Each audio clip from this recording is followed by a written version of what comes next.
Today's date is 11 March 2018, and this video will be about, it's a toss-up. I'm trying to figure out which angle to start approaching this issue, and I guess it'll be better to start with the Talmud because I made some accusations against the book, and I can always show you, as they say, better than I can tell you. So what I'll do is just select some quotes from the many books that I've read on the subject, and let's see if I can find one in quick fashion. But we mentioned that these books actually are the books, the Talmud, and I want to say it's pronounced Midrash, but I'm not completely sure on that. But in any event, these books are the main text of Judaism, which for a lot of Christians, it's counterintuitive because we've been, I say we because initially, like many other people, I was raised Christian, and I just figured out that it wasn't the right religion to follow. But you get a background of Judaism from Christianity, and it gives you an idea of some of their fables that they adhere to, because just from my reading, and not only of the Talmud, but also of just history books in general, you had a situation where, and this is according to Charles, I believe it's Charles T. Smith in his book on the Israel-Palestine conflict. According to his research, and this is a book that's published by, I want to say it was the St. Martin's Press, but it's a mainstream publication, so it's not some obscure book. It's an actual book it's an academic book where he discusses Jewish history, and according to him, the Jewish people never controlled the Levant. It always consisted of the territory they did have. Was an inconsistent. It was more like a discontiguous state. They basically had a collection of city-states in what is today known as Israel. Israel. You could say Israel/Palestine. And this is not working out for me. I've been trying to stall while I find this this book that critiqued the Talmud, so I could just share some of the quotes. But I have the misfortune of not being able to find it, which is curious because on my prior channel I was able to find this book, but for some reason I can't locate it. Here we go. It's the Talmud Unmasked, the Secret Rabbinical Teachings. The author is I.B. Pranatis. And let's get into some of the quotes without any more delay. What he does at the end of the book, it says he omitted a lot of the quotes he could have said, because the main thrust of the Talmud is really anti-Christian. There's several Catholic channels here on YouTube where they talk about this, how one of the main goals that the Jewish people have is the destruction of Christianity, and the Talmud is actually it actually says that unapologetically in a lot of places. Here's a quote. It says, "A Jew who kills a Christian commits no sin but offers an acceptable sacrifice to God." It refers to non-Jews in many different names: Goyim, Akum, Epicureans, you name it. Like, they have different words, and that's actually a slur against Jewish people who don't adhere to the law and the religious dogma in the Talmud. They call them Epicureans. And the interesting note about Epicurus, he was a philosopher from ancient Greece whose philosophy was based on how to live a happy life. So how could you hate something like that? But anyway, but in the time of war, the Akum are to be killed, for it is written, "The good among the Akum deserve to be killed," etc. A Jew who kills a Christian commits no sin but offers an acceptable sacrifice.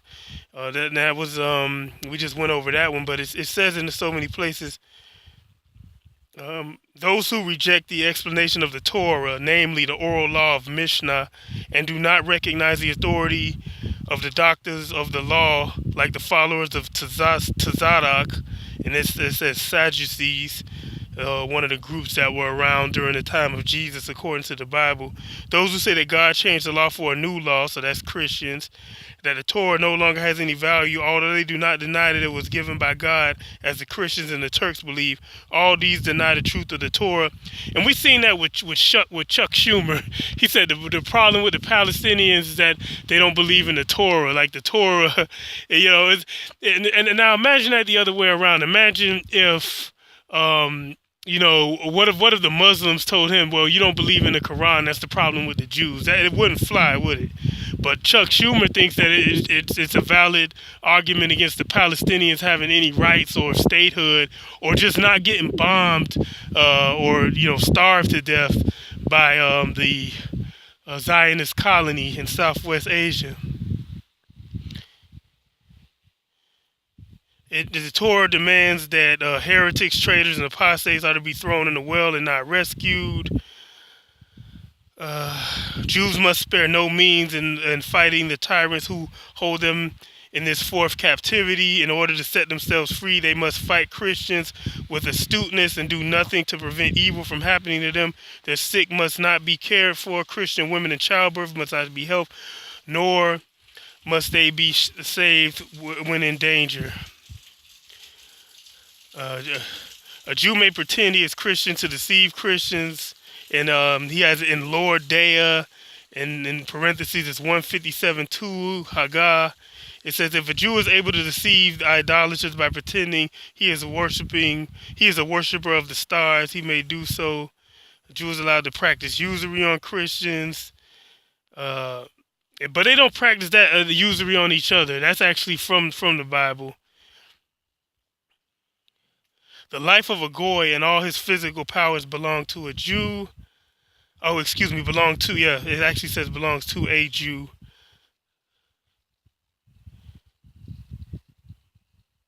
Okay, Akum, lead him on, do business with him, and to deceive him and take his money.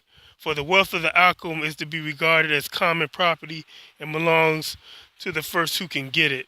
So it basically encourages Judaic people to race towards conning non-Jewish people out of their money.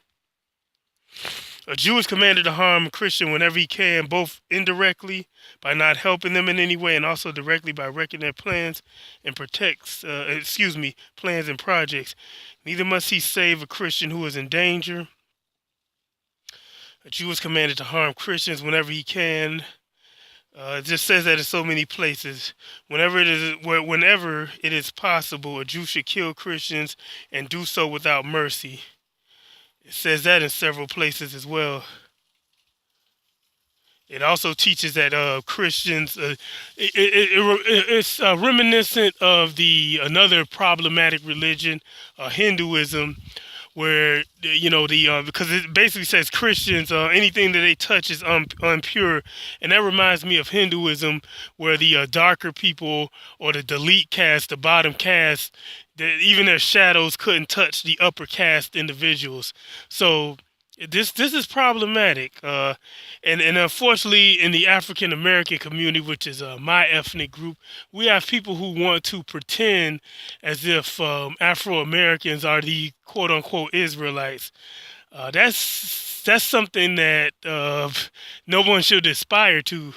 And we'll explain that more in future videos when we talk about, again, the problems. Because not only will we talk about the Talmud, but we'll also talk about the problems within the Bible itself. It's all Talmudists agree that the books of the Christians should be destroyed.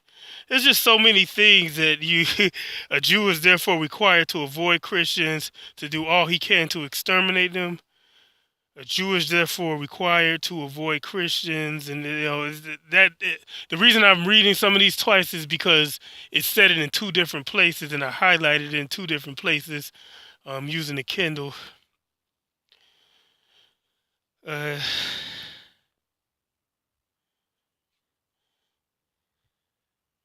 Says they only differ from beasts um, in the Midrash Tal Piath. It says God created them in the form of men for the glory of Israel, but the Akum were created for the sole end of ministering unto the Jews day and night. Nor can they ever be relieved from this service. It is becoming to the son of a king, an Israelite, that an animal in their natural form and animals in the form of human beings should minister unto him.